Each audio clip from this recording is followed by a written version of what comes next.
Deməli, demişdim ki, hər bazar günü 10-cu sinifdən dərslərə cavab verəcəksiniz. Amma bugünkü dərsimiz fotosintez. 9-cu sinifdə də müəyyən şəkillər, qrafiklər olduğuna görə, ona görə də bu mövzunu 9-cu sinifdən də həm izah eləyəcəm.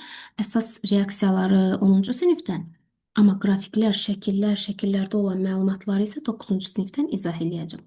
Əvvəlcə başlayırıq. Deməli, avtotrof orqanizmlərdə maddələr və enerji mübadiləsi. Maddələr mübadiləsi bilirik ki, orqanizmə maddələrin daxil olunması, xaric olunması, yəni lazımlıların istifadə olunması, lazımsızların isə bədəndən xaric olunması bu maddələr mübadiləsidir. Maddələr mübadiləsi müxtəlif cür ola bilər. Məsələn, avtotrof orqanizmlər bilirik ki, avto özü trof qidalanmadır. Yəni özü öz qidasını hazırlayan canlılardır. Bu canlılar işıq enerjisindən və yaxud da kimyəvi rabitələr enerjisindən istifadə edərək üzv maddə hazırlayırlar.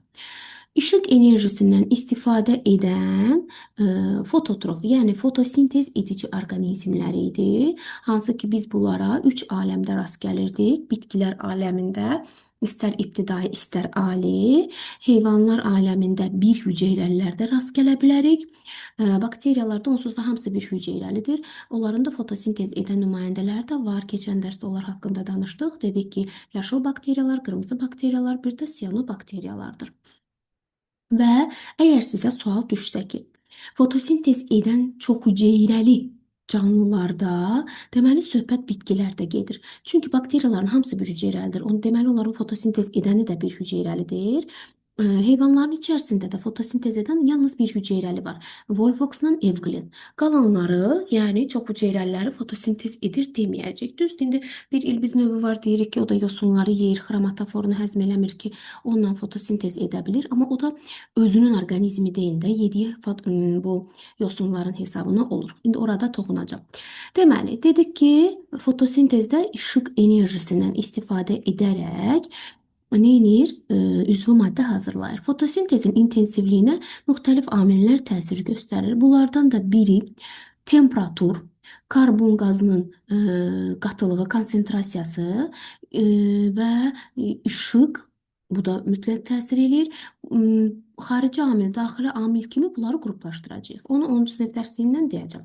Burada bizə qrafikdə nə verib? Diqqət edirik. X, Y, Z. Baxın, X-da karbon qazının konsentrasiyası 0,4%dir. Temperatur 15 dərəcə Selsidir. Ona görə də burada artım çox deyil. Biraz artır, sonra sabit qalır. Y-ə baxırıq. Temperatur 25 dərəcə Selsidir. 15-dən yuxarıdır. Amma karbon qazının konsentrasiyası bayaqki ilə eynidir. Buradan onu görürük ki, burada temperaturun artımı, bax karbon qazı sabitdir, dəyişməyib, 0,4%dir. Amma temperaturun artımı fotosintezin artımına biraz daha təsir göstərib. Burada indi nəyə fikir veririk? Baxın, Y-lə Z-də İkisində də temperatur 25 dərəcədir. Karbon qazının konsentrasiyası artıq 0,4%dir.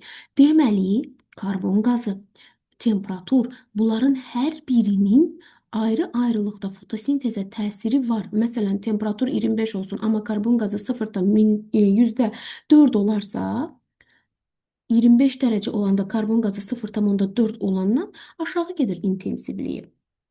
Ona görə də əsas optimal temperaturda elə 25-30 dərəcə Selsi götürülür bunlara. Yəni temperatur artdıqca fotosintez artır, amma sonraki artımında artıq sabitlənir. Yəni hər biri məhdudiyyətlidir, müəyyən həddə qədərdir. Ondan artığında artıq ağızcıqlar qapanır. Çünki həddən artıq bitkinin qızmaqdan qoruması üçün ola bilər ki, həmçinin isti yerlərdə yarpaqların tökülməsi də baş versin. Ona görə də müəyyən həddə qədər artır, sonradan artıq neyinir?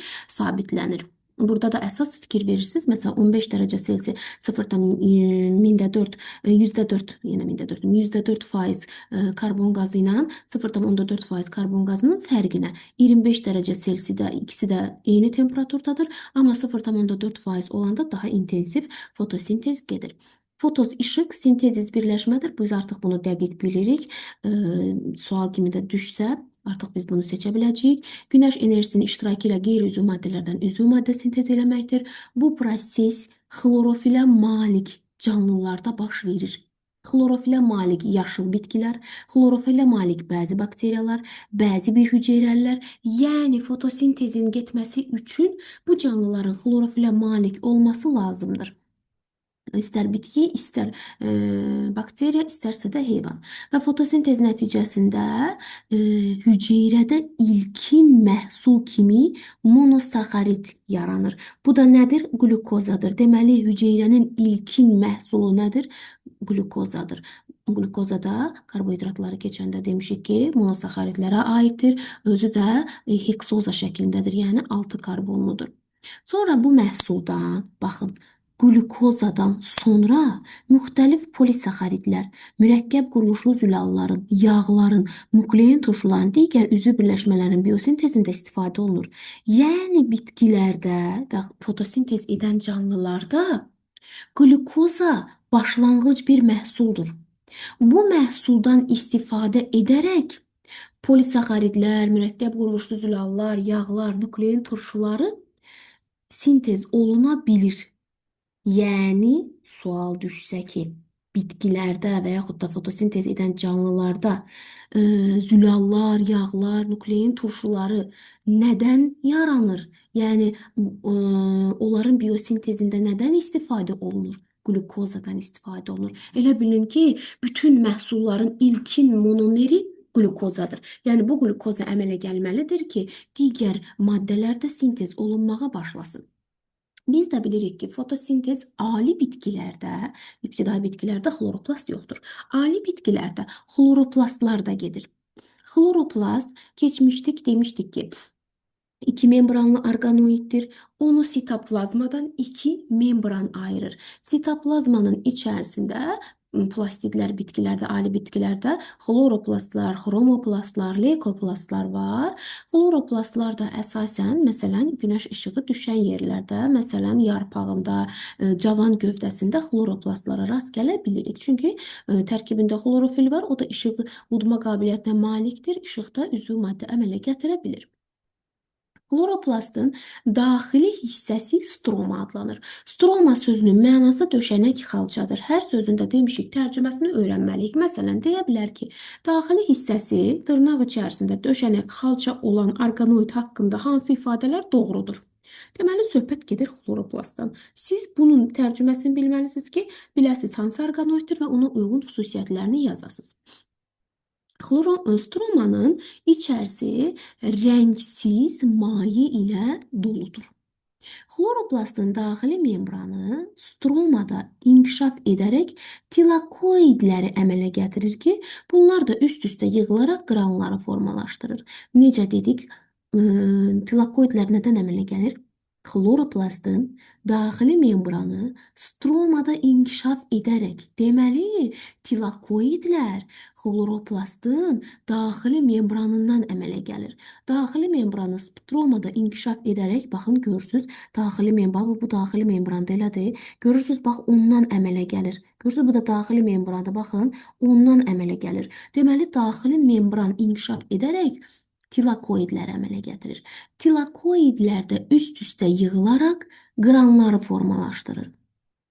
Uşaqlar çox vaxt qran tilakoidi yoxsa tilakoid qranı əmələ gətirir, qarışdırırlar. Bax, bu tilakoidin tilakoidlər qəpik kimi üst-üstə yığılır, qranlar əmələ gətirir. Bəzi uşaqlar çaşırır, o qranı q ilə yadında saxlayır, yox, k ilə yadınızda saxlayın. Tilakoid qəpik kimi üst-üstə yığılır, əmələ gətirir qranları. Qranların tilakoidlərində xlorofil və başqa köməkçi pigmentlər yerləşir. Pigment də bilirik ki, rəng deməkdir. Deməli, qranların tilakoidlərində, yəni qranları təşkil edən bu tilakoidlərdə nələr yerləşir? Xlorofil yerləşir. Xlorofil pigmentinin sayəsində xloroplastlar yaşıl rəngli olurlar. İndi xloroplastın quruluşunu verib, deməli, cümlə şəklində yoxdur, amma şəklin içində var, testlərdə bizdən soruşulur. Ona görə də gəlin bu şəkili bir-bir diqqətdən keçirək və hər birini yazaq. Dedik ki, xloroplast iki membranlıdır. İki membran yazacağıq.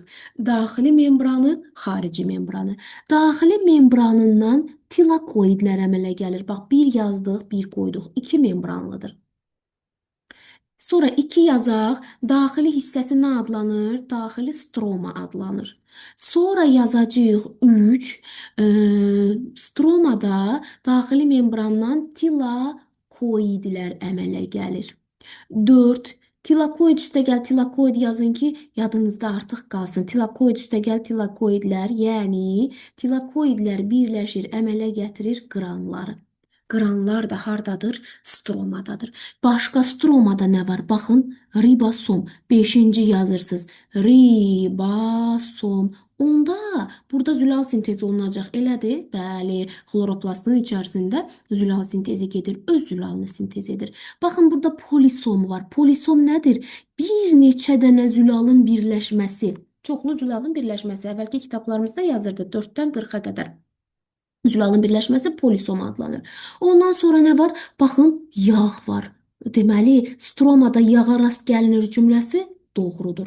Nişasta dənəcikləri, baxın, bunu sizə verər. Bax, bunu görürsünüz. Bura bir X yazar. Deyər ki, bu deməli maddə haqqında nələr doğrudur? Nişasta dənəciklərdir. Yazar, monomeri qlukozadır. Bəli. Nişasta nədir? Nişasta polisaxariddir, monomeri də qlukozadır da, elə deyil. Ona görə də hər bir hissəyə diqqət eləyirsiniz.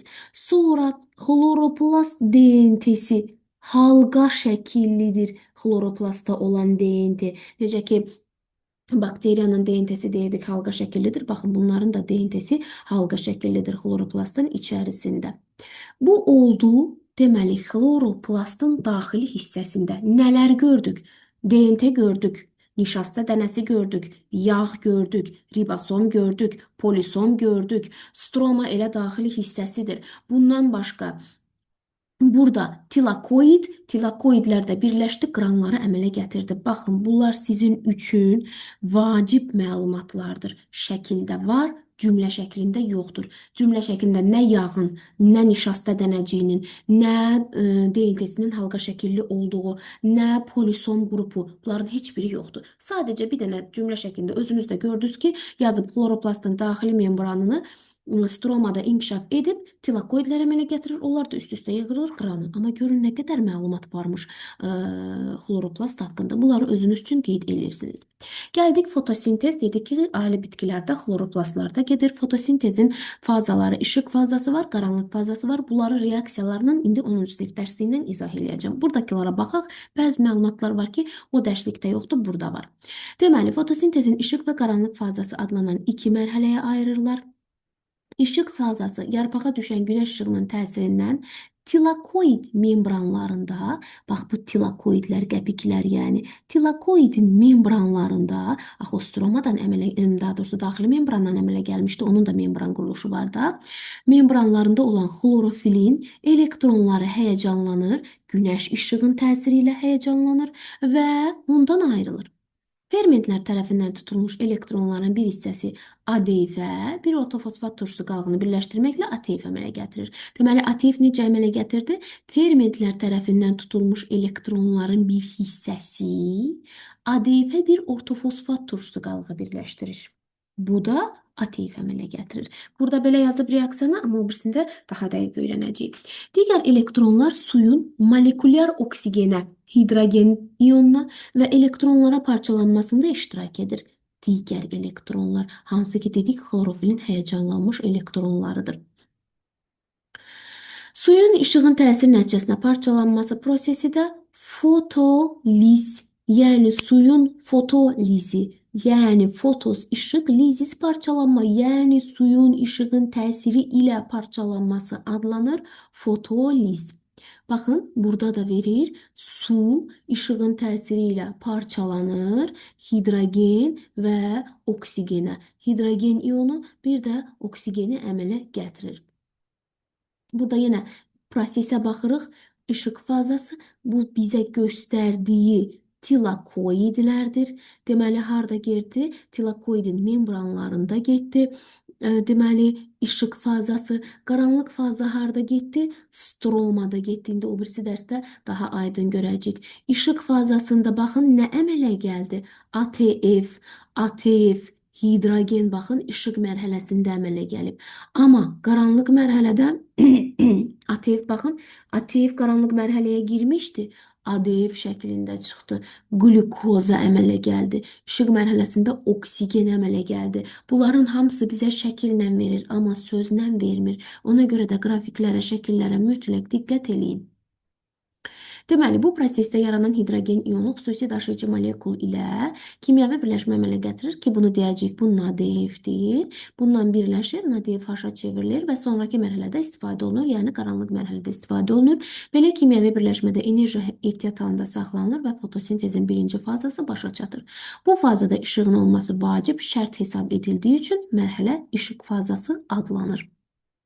İşıq fazasının əsas məhsullarından biri də ATF-dir, sonra NADH-dır. Əlavə məhsulu isə oksigendir. Yəni bitki əslində fotosintezi oksigen əmələ gətirsin deyə yox, üzvü maddə əmələ gətirsin deyə keçirir.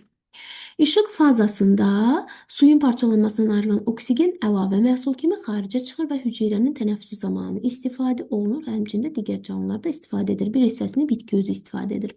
Qaranlıq fazanın getməsi üçün işığın olması vacib deyil. Bu demək deyil ki, fotosintez qaranlıqda gedir. Xeyr.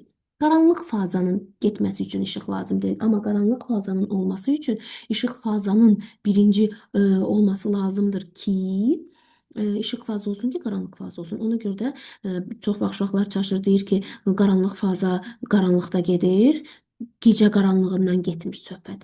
Stromada işığın olması vacib deyil. Ya olsa da gedər, olmasa da gedər. Amma gecə tutaq ki, saat 2-də qaranlıq faza olsun, yox. Bu artıq işıq faza yoxdursa, ardıcada qaranlıq faza yoxdur. Bu mərhələ işığın iştirakı olmadan gedə bildiyindən onu qaranlıq faza adlandırırlar. Qaranlıq fazasında havadan udulan karbon qazının mənimsənilməsi və sadə karbonhidratın yaranması baş verir. Yəni, deyirik, fotosintezdə bitki karbon qazını udur. Hansı fazada? Qaranlıq fazasında udur onu. Bu zaman işıq fazası məhsullarından istifadə edilir və glukoza, yəni C6H12O6 molekulları sintez olunur. Qaranlıq mərhələsində yaranan sadə karbohidrat, yəni glukozadan, daha sonra müxtəlif polisaxaridlər, nişasta, selluloza, həmçinin digər üzvü birləşmələr sintez olunur ki, bunu bayaq dedik ki, zülallardır, nuklein turşulardır. Onlar üçün onların biosintezində iştirak edir. Bu maraqlıdır da diqqət edirik. Ola bilər ki, biz məsələn OTK sınaqlarında görürük ki, hər bir məlumatdan suallar düşür. Dəniz ilbizidir bu. Bu dəniz ilbizi udduğu yasunların xromatoforlarından aldığı glukozanın hesabına yaşayır. Elə bil ki, bax, bilirsiniz necə olur bu proses. Dəniz ilbizləri yediyi bu yosunların xromatoforlarını həzm etmirlər. Axı yediyini həzm eləməlidirlər. Amma onlar o xromatoforu həzm etmirlər. Onları öz DNT-lərinə qoşurlar və başlayırlar onu saxlamağa, sabit qalmağa da, yəni həzm olunmasın. Və bunun hesabına onların xromatoforundan istifadə edərək fotosintez edir və üzvü maddə əmələ gəlir onların bədənində. İlbizin həzm sisteminin bəzi hüceyrələri bu xromatoforları mənimsəyə bilir. Bundan sonra fotosintez prosesi başlar. İlbiz genlərin köməyi ilə, yəni o DNT-sinin köməyi ilə, DNT-də də gen elə deyil. Bu prosesdə xromatoforlara lazım olan zülalları kodlaşdırır. Əvəzində isə sintez olmuş glukozanı alır. Yəni öz DNT-si onun fotosintezin getməsi üçün demişik axı fermentlər lazımdır. O fermentləri sintez edir və başlayır artıq zülal, daha doğrusu bu glukozanın sintezi, yəni karbohidrat sintezi həyata keçməyə. Fotosintezin əhəmiyyəti nədir? Fotosintez prosesində az enerjili maddələr olan karbon qazı və sudan yüksək enerjili maddə olan glukoza yaranır. Bilirik ki, 1 qram glukozanın parçalanmasından, yəni karbohidratın parçalanmasından 17,6 kilojoule enerji ayrılır. Bu zaman günəş enerjisi bitki yarpağı üzərinə düşən enerjinin 1%-ni, xlorella demişdik ki, 12%-dən istifadə edir. Bu maddədə kimyəvi rabitələr enerji şəklində toplanılır. Görün, 1%-i toplanır, hələ bu qədər maddə alınır. Bundan başqa fotosintez prosesində atmosferə oksigen xaric olur. Bu da orqanizmlərin tənəffüs zamanı istifadə edilir. Fotosintezin ümumi tənliyi də, indi bu tənliyə qədər olan yolu da 10-cu sinifdən baxacağıq. Bilirik, tay bunu əzbərə bilirik. 6 mol karbon qazıdır, 6 mol sudur, 1 mol glukoza əmələ gəlir, 6 mol da oksigen əmələ gəlir. Bunların hər birinə aid məsələ verə bilər. Məsələn, bax 6 mol karbon qazıdırsa 6 vurulsun 22,4 litr karbon qazından gedir söhbət. 6 vurulsun 44 qram karbon qazından gedir söhbət. 6 mol karbon qazından gedir söhbət. Və yaxud da glukoza 1 litrlə yazsaq 22,4 litr glukoza əmələ gəlir əgər 6 mol karbon qazı reaksiyaya gedirsə. 180 qram glukoz əmələ gəlir 6 mol karbon qazı reaksiyaya girirsə. Sonra 1 mol deməli glukoz əmələ gəlir. Eyni zamanda bunu oksigen üçün də yaza bilərik. Yəni tənliklə məsələ şərti verir. Deyir ki, tutaq ki 67,2 litr oksigen əmələ gəlibsə, bu zaman neçə mol karbon qazı reaksiyada iştirak edib. Yəni bunu artıq bilirik. 6 vur 22,4 litr əslində oksigen əmələ gəlir də. Söz tənasübün bir tərəfi reaksiyadadır, digər tərəfinin bir hissəsini verir, o bir hissəsini soruşur. Yəni fotosintez məsələləri çox asandır. Ona görə buralara diqqət edirsiniz. Heterotrof orqanizmlər fotosintez məhsullarından istifadə edərək karbohidratları parçalamaqla ATF əldə edirlər. Xemosintezdə deməli avtotrof qidalanmadır. Bunu da edən yeganə aləm bakteriyalar aləmidir. Bakteriyalar aləmi yəni sual düşsə ki, xemosintez edən canlılara aiddir. Bir hüceyrəlidir, prokaryotdur. Bütün nümayəndələri bir hüceyrəlidir, bəli. Ondan sonra nüvəyə rast gəlinmir, doğrudur. DNT sitoplazmada yerləşir, doğrudur. Ondan sonra membran quruluşları, qanoidləri yoxdur, doğrudur. Yəni bunlar hamısı xemosintez yalnız bir canlı, bir aləmdə var deyə bütün bakteriyalara aid olan xüsusiyyətləri xemosintez edə bilən canlılara aid eləyə bilirik. Yəni əksəriyyətinə aid edə bilirik. Ona görə də bu hissəyə diqqət edirik. Xemosintez edici canlılarda qeyri-üzv maddələrdən üzv maddə sintez edirlər. Özləri sintez edirlər bunu. Ona görə də onlar avtotrofdurlar. Amma bu zaman günəş enerjisindən yox, kimyəvi rabitələr enerjisindən, yəni kimyəvi reaksiyalar zamanı ayrılan enerjidən istifadə edirlər. Ona görə də bu proses adlanır xemosintez. Baxın, bu 9-cu sinifdə olan materialdır. Hansı ki, yəni 10-cu sinifdə bu xloroplastın quruluşu forması, bu haqda heç bir məlumat yoxdur. İndi 10-cu siniflə davam edirəm. Hissələri bir-bir deyim, yekunlaşdırım. Növbəti videoda da xemosintezi izah eləyəcəm. Deməli, fotosintez bilir ki, artıq xlorofili olan canlılarda, xlorofildə hansı canlılarda var? Bitkilər, əksər bitkilər, istər ibtidai, istər ali. Deməli, bəzi bakteriyalar, hansı bakteriyalardır? Yaşıl idi, qırmızı idi, siyanobakteriyalar idi. Bir də bir hüceyrəli heyvanlardan olan Volvox və Evglenada gedir. Onlarda xlorofil var. Fotosintezə həm daxili, həm də xarici amillər təsir göstərir. Necə də, hansıdır bu daxili amil, hansıdır xarici amil? Daxili amil deyəndə bitkinin özündə olan, yəni yarpağının sahəsi, xlorofilin miqdarı, ağızcıqların sayı, bitkidə olan fermentlərin miqdarı, yəni hamısı bitkinin öz içində olanlar. Amma kənardan aldığı karbon qazı daxili amil deyil, kənardan aldığı su daxili amil deyil, işığın şiddəti, işığın dalğa uzunluğu, temperatur, bunlar hamısı xaricdən fotosintezə təsir göstərən amillərdir. Bunlara da diqqət edirsiniz mütləq. Fotosintezin qrafiklərini də indi burada quracağıq. Əvvəlcə baxın, hamısı mövzunun içindədir. Karbon qazı miqdarı və işıq şiddəti artdıqca fotosintez sürətlə gedir. Bir qədər sonra isə prosesin sürəti sabitləşir. Temperatur 25-35 dərəcəyə çatana qədər proses sürətlənir. Temperaturun sonraki yüksəlməsi isə fotosintez zəifləyir və dayanır. Deməli, baxın, karbon qazı miqdarı ilə işıq şiddəti. Karbon qazı miqdarı artdıqca artır, sonra müəyyən miqdardan sonra sabitlənir. Ondan sonra işıq şiddəti. İşıq şiddətində də müəyyən miqdara qədər artır, sonra sabitləşir. Temperatura baxın, temperatur 25-35 dərəcəyə çatana qədər proses sürətli gedir. Yəni 25-35 dərəcəyə qədər çatanda sürətlənir. Amma sonra nə baş verir? Sonra aşağı düşür. Niyə? Çünki yuxarı temperaturda artıq fotosintez ya zəifləyir və tamamilə də dayana bilər. Ondan sonra Yaşıl bitkilerde görünen ışığın iştirakı ile giden fotosintezin sürəti ışığın qırmızı və göy spektrində yüksək olur.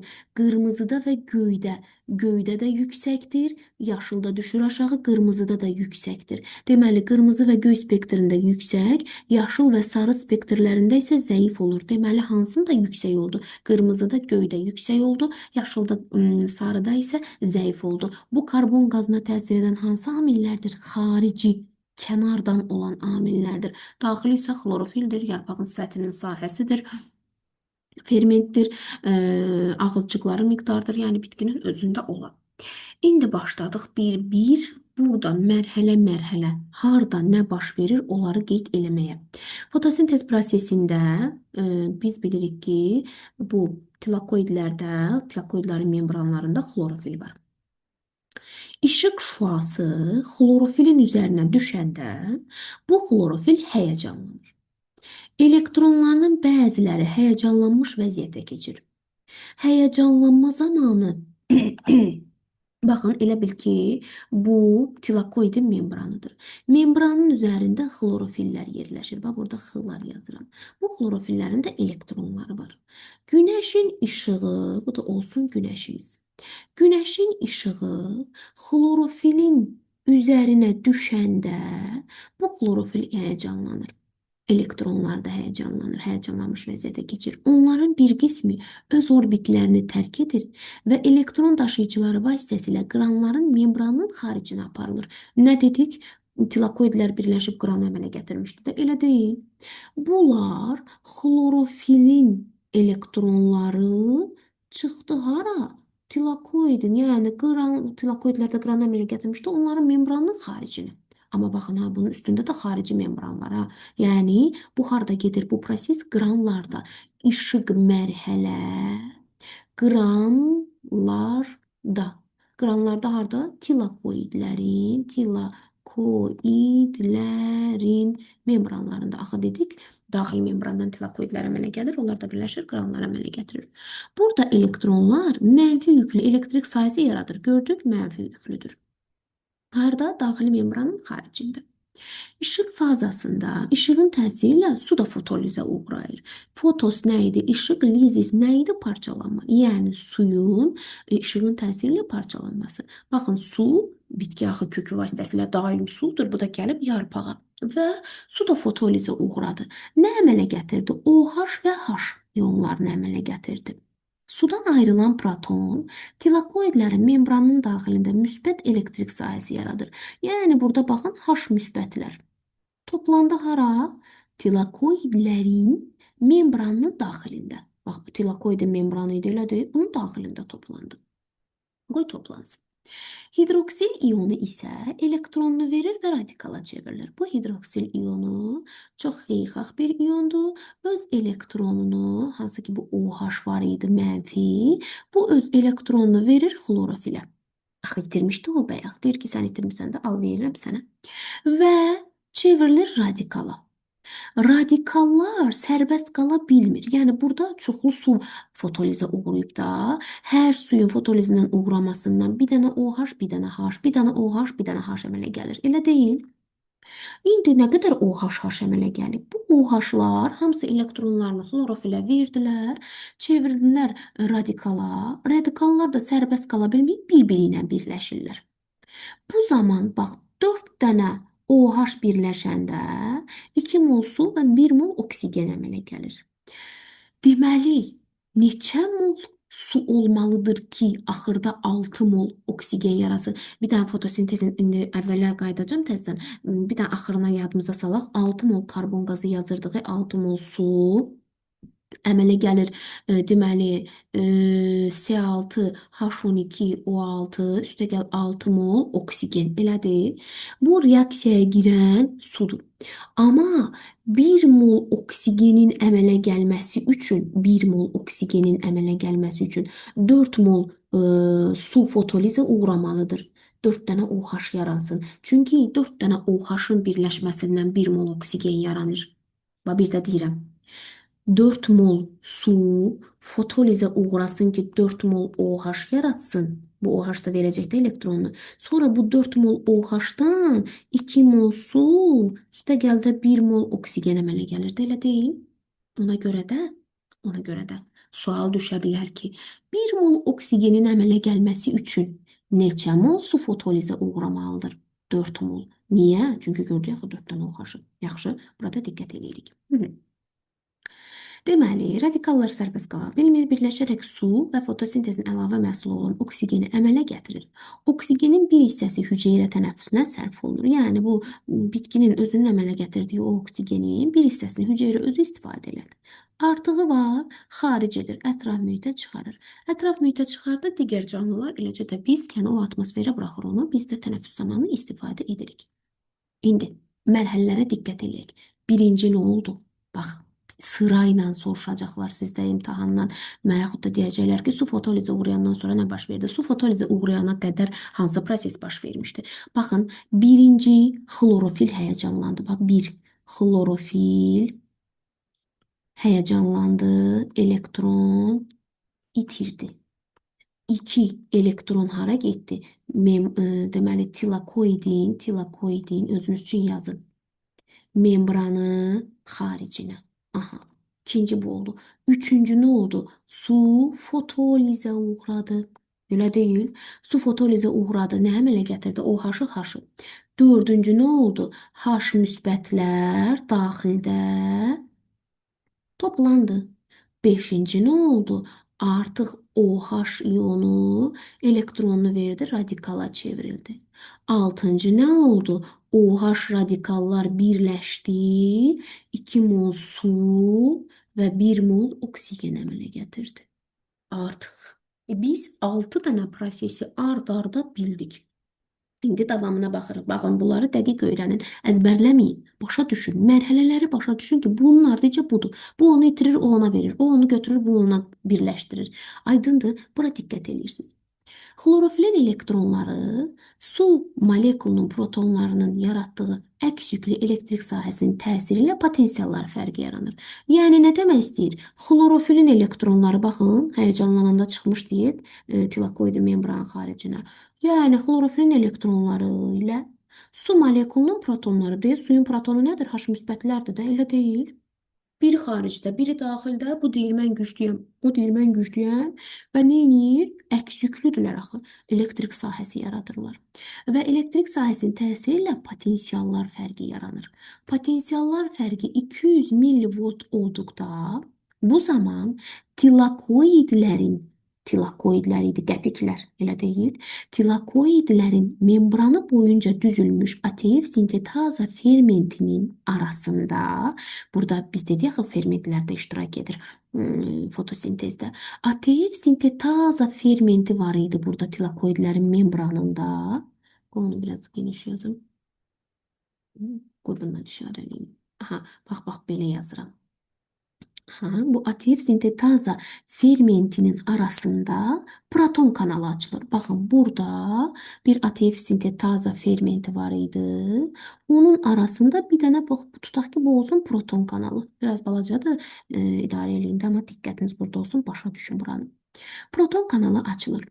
Hidrogen protonlar kanalından, yəni bu proton kanalından keçərək yüksək enerji səviyyəsi yaradır. Yəni bu hidrogenlər içəridə əsəbləşirdi ki, çöldə mənfilər var. Bu əsəblə gəldilər bu proton kanalından çıxdılar.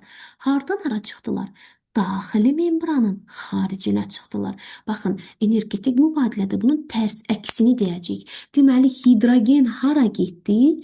Daxili membranın xaricinə.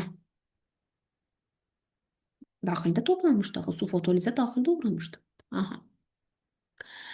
Və bu zaman yüksək enerji yaradır. Enerji ilə keçir, əsəbləşib də yüksək enerji ilə keçir. Və bunun sayəsində də ADF, yəni adenozin difosfat, yəni 2 dənə fosfatı olan bu adenozin difosfat ortofosfat turşusu ilə birləşir. Hidrogen ilə çıxır ki, bunları birləşdirir bir-birinə və ATF əmələ gətirir. Artıq biz burada nə gördük? İşıq mərhələdə molekulyar oksigenin əmələ gəldiyini gördük. ATF-in əmələ gəldiyini gördük. Birinci hansı yaranmışdı? Birinci molekulyar oksigen, ikinci ATF əmələ gəldi. Sonra beləliklə işıq mərhələsində birinci molekulyar oksigen əmələ gəldi. Sonra ATF sintez olundu. Sonra hidrogen atomları əmələ gəldi. Bu hidrogen atomları da əmələ gəlmiş ATF və hidrogen atomu qaranlıq fazada qlukozanın sintezində iştirak eləyəcək, yəni qaranlıq fazaya keçəcək. Hidrogen stromada olan nadif, yəni nikotin amid adenin dinukleodid fosfat vasitəsilə daşınacaq. Yəni hidrogen əslində bu nadeyfə gedib özünü birləşdirir ki, məni daşı qaranlıq fazada lazım olacaq. Çünki qaranlıq fazanın tənliyində biz onu görəcəyik. Nadeyf H, daha doğrusu nadeyf bir daşıyıcıdır. Birləşir ona ki, onu stromada saxlaya bilsin və qaranlıq fazada istifadə olunsun. Bura qədər artıq biz işıq fazadan danışdıq və işıq faza bitdi. Bir də yadımıza salaq. Nə olmuşdu? İşıq düşmüşdü tilakoidin membranındakı xlorofillərin üzərinə. Xlorofil həyəcanlanmışdı, elektronunu itirmişdi. Elektron keçmişdi bu tilakoidin membranının xaricinə, yəni daxili membranın xaricinə. Burada toplanmışdı. Sonra bu günəş bitkinin içindəki suya da təsir edib.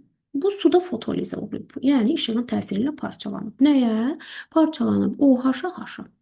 H müsbət protonlar daxildə toplanıb. OH da xeyirxah idi, elektronunu verdi hara? Xlorofilə.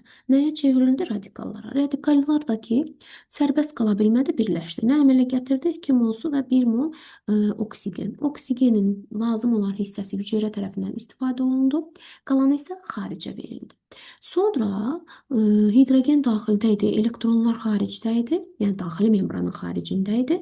Bu zaman nə yarandı? Potensiallar fərqi yarandı. 200 millivolta çatanda tilakoidin membranında yerləşmiş ATF sintetaza fermenti, bax bu ATF sintetaza zülaldır ha, karbohidrat deyil ya da ATF deyil. ATF sintetaza fermenti, ferment daxı özdə aza ilə qutaranlar fermentdilər. Deməli ATF sintetazanın monomeri nədir desək, deyəcək ki, amin turşulardır. Kanal açıldı, hidrogen protonları yüksək əsəblə, gərginliklə, enerji ilə çıxdılar. Çıxan zaman enerji var axı. Bu zaman ADF-də özünə bir H3PO4-ü birləşdi ki, ay aman, hidrogen gəlir və nəyə çevrildi? ATF-ə çevrildi. Və işıq mərhələdə artıq molekulyar oksigen, ATF, bir də hidrogen atomları yarandı.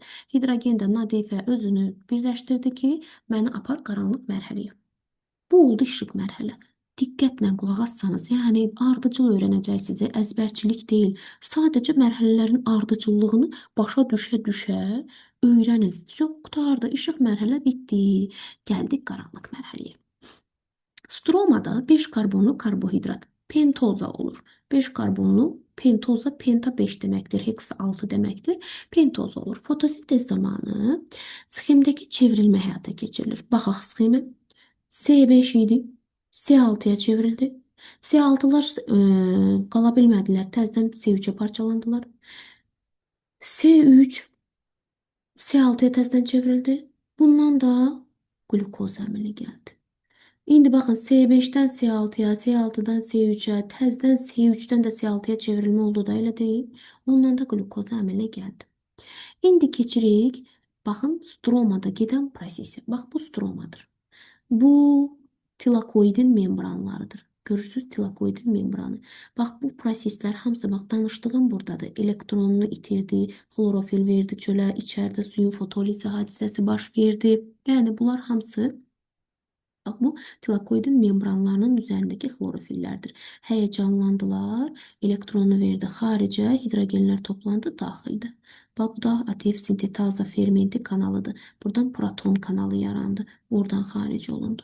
Qaranlıq fazada işıq fazanın əksini olaraq karbonun fiksə olunması zamanı ATF təzədən ADF-ə çevrilir. Deməli, ADF-dən ATF işıq fazasında, ATF-dən ADF qaranlıq fazada əmələ gəlir.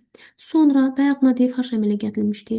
Bu qaranlıq fazada hidrogeni istifadə edəcək, təzədən ADF-ə çevriləcək. Hər iki maddə yenidən prosesin gedişində iştirak edir. Təzədən bunlar toplanırlar, stromada gözləyirlər ki, yenə bir hidrogen əsəbi şəkildə çıxacaq, proses davam edəcək. Gecələr oksigen ayrılmır. Günəşin çıxmasıyla yenidən ATF və NADH-ın sintezi başlayır. Sonra karbonun fiksasiyası yenilənir. Qaranlıq fazada gedən reaksiyanın tənliyi. Bax bizdən sualların içərisində işıq fazanın, qaranlıq fazanın tənliyini soruşur. Qaranlıq fazanın tənliyi ilə fotosintezin yekun tənliyini qarışdırmayın. Qaranlıq fazada 6 mol karbon qazı biz dedik axı fotosintezdə bayaq 9-cu sinif dərsliyində nə oxuduq? Dedik ki, karbon qazı qaranlıq fazada udulur. Oksigen qazı işıq fazasında ayrılır. Karbon qazı qaranlıq fazada udulur. Bunları da unutmayın. Və bayaq hidrogenləri daşımışdı, yəni Nadev gətirmişdi. Həmin o hidrogenlərdən də 24 dənə hidrogen istifadə olunur. Bu zaman 1 mol glukoz əmələ gəlir və 6 mol da su əmələ gəlir. Bu qaranlıq fazada gedən prosesdir. Bu sxemada bir dənə diqqət eləyək. Bu Calvin sikli. Bu onu kəşf edən alimin adı ilə bağlıdır. Calvin sikli və yaxud da karbonun fiksasiya mərhələsi. İkisi də eyni şeydir. Harda gedir? Stromada gedir. Baxın bunu unutmayın ha. Qaranlıq fazada qaranlıq faza stromada gedir. İşıq faza isə tilakoidin membranında gedir. Unutmursunuz. Qəti və qəti. Stromada gedən mərhələ qaranlıq fazadır. Stromada nə əmələ gələcək? Glukoz əmələ gələcək. Baxın, 3 atomlu karbonlar var idi. Pentozalara çevrilmiştiler. Sonra karbon gazı da uduldu. Karbon gazı udulandan sonra pentozalar keçdi heksozalara. Heksozalar da sərbəst qalaya bilmədi. Təzədən triozalara çevrildi. Triozalar da neynədi? ATF-dən H3PO4 aldı özünə. Ondan sonra NADH-dən də hidrogeni aldı özünə və glukoza əmələ gəldi. Glukozadan sonra artıq qalan C3'lər yenidən sikla qoşulur. Yenidən bu sikl başlayır təkrarlanmağa. Qaranlıq faza elə də çətin deyil. Əsas sxemi yadınızda saxlayın. Nədən sonra nə gəlir? Baxın bura. Burada da sxem var. C5-dən C6-ya, təzdən C3-ə, C3'dən təzdən C6-ya çevrilir. Yəni C6-dan C3-ə, C3-dən C6-ya proses davam edir və nə əmələ gəlir? Əmələ gəlir deməli glukoza. Bu da fotosintezin əsas məhsuludur. Yekun tənlik də artıq karbon qazı 6 mol, 6 mol su, 1 mol glukoza və 6 mol oksigen əmələ gəlir. Əsas gəldim bu qrafaya. Burada diqqət edirsiniz mütləq. Çünki suallar buradan da düşür. Əksər bitkilər fotosintez prosesində üzərinə düşən günəş enerjisinin 1%-dən istifadə edir. Bir hüceyrəli yosunlar olan xlorella isə günəş enerjisinin 12%-dən istifadə edərək daha sürətli fotosintez keçirir. Yəni yaşıl bitki fotosintezi sürətli keçirir, yoxsa xlorella, əlbəttə ki xlorella. Buna görə də kosmonavtlar kosmik gəmilərdə olarkən gəmilərə xlorella yerləşdirirlər ki, daha çox oksigen versin. Fotosintez zamanı əmələ gələn bu glukoza bitkilər üçün lazım olan üzvü maddələrin əmələ gəlməsində monomer rolunu oynayır.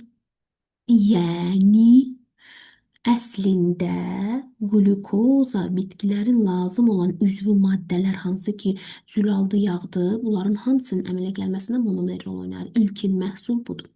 Bitkilər kökləri vasitəsilə torpaqdan suda həll olmuş mineral maddələri alır. Bu maddələrin bir qismi fermenti fəallaşdırır. Deməli, fermenti fəallaşdıran nədir? Bitkinin kökü vasitəsilə torpaqdan suda həll olmuş mineral maddədir. Digər isə sintez zamanı əmələ gələn karbohidratlardan zülalların, hormonların sintezinə sərf olunur. Baxın, karbohidratdan zülalın sintezinə sərf olunur. Yəni bunu da nə eləyir? Mineral maddələr eləyir, təsir eləyir. Və karbohidratdan zülalların, hormonların sintezi başlayır. Bu prosesdə nitratlar və sulfatlar əsas rol oynayır. Deməli, hansılar? Nitratlar, sulfatlar əsas rol oynayır. Bitki yağları da karbohidratlardan sintez olunur. Yəni nəyə diqqət eləyin? Baxın, yağın da, zülalın da bu glukozadan əmələ gəldiyini deyir ha. Monomer rolunu glukoza oynayır. Zülalın əmələ gəlməsində nitratlar, sulfatlar əsas rol oynayır.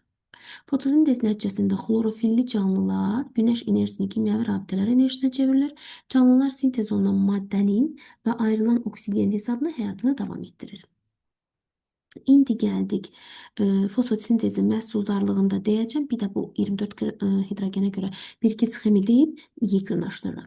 1 kvadrat yarpaq sahəsində 1 saatda 1 qram üzvü maddə sintez olunur. Sizə dəqiqə ilə verilən vaxtı saata çevirməlisiniz. Dilim dolaşdı.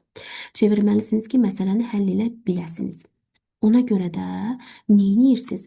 Qram bərabərdir kvadrat metr vurulsun saat. Tutaq ki qramı verib kvadrat metri saatı soruşur. Saat ne olacak? Gram bölünsün metr kvadrata və yaxud da metr kvadratı soruşur. Gram bölünsün saat. Bunlar hamısı sizin düsturlarınızdır. Hansı ki məsələlərdə həll eləyəcəksiniz. Bu oldu fotosintezin məhsuldarlığı. Hə, bir də dedim 24 hidrogeni danışacağım, izah eləyəcəm. Baxın, deyir ki 24 mol hidrogen keçən zaman neçə mol glukoz əmələ gəlir? Baxın, 24 hidrogen keçəndə nə qədər glukoz əmələ gəldi? 1 mol. Neçə qram? 180 qram. Bunda olan enerji 1 qram karbohidratda 17,6 var. Elə deyil. Onda 180 vurulsun 17,6. Desək ki, nə qədər günəş enerjisi 1% ilə istifadə edib də elədir. Onda günəşdə nə qədər olar? Vurulsun 100-ə. Aydındır. Yəni bunlara da mütləq və mütləq diqqət eləyəcəksiniz. Bu da oldu. Deməli, fotosintez 10-cu sinif dərsi ilə və də 9-cu sinif dərsi ilə.